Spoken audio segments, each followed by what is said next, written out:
بسم الله الرحمن الرحيم. سأل سائل بعذاب واقع للكافرين ليس له دافع من الله ذي المعارج تعرج الملائكة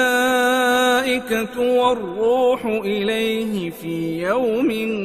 كان مقداره 50,000 سنة فاصبر صبرا جميلا إنهم يرونه بعيدا ونراه قريبا يوم تكون السماء كالمهل وتكون الجبال كالعهن ولا يسأل حميم حميما يبصرونهم يود المجرم لو يفتدي من عذاب يومئذ ببنيه وصاحبته وأخيه وفصيلته التي تؤويه ومن في الأرض جميعا ثم ينجيه كلا إنها لظى نزاعة للشوى تدعو من أدبر وتولى وجمع فأوعى إن الإنسان خلق هلوعا إذا مسه الشر جزوعا وإذا مسه الخير منوعا إلا المصلين الذين هم على صلاتهم دائمون والذين في أموالهم حق معلوم للسائل والمحروم والذين يصدقون بيوم الدين والذين هم من عذاب ربهم مشفقون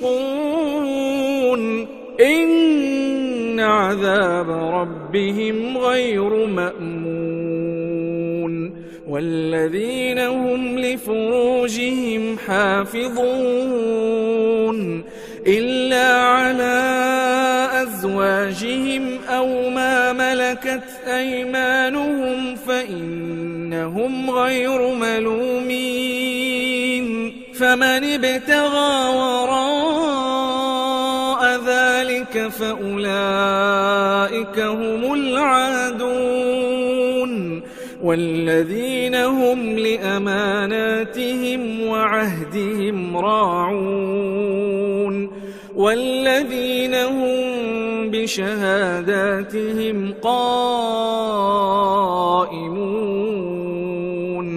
والذين هم على صلاتهم يحافظون أولئك في جنات مكرمون فما للذين كفروا قبلك مهطعين عن اليمين وعن الشمال عزين أيطمع كل امرئ منهم أن يدخل جنة نعيم كلا إنا خلقناهم مما يعلمون فلا أقسم برب المشارق والمغارب إنا لقادرون على أن نبدل خيرا منهم وما نحن بمسبوقين فذرهم يخوضوا ويلعبوا حتى يلاقوا يومهم الذي يوعدون يوم يخرجون من الأجداث سراعا كأنهم إلى نصب يوفضون خاشعة أبصارهم ترهقهم ذلة ذلك اليوم الذي كانوا يوعدون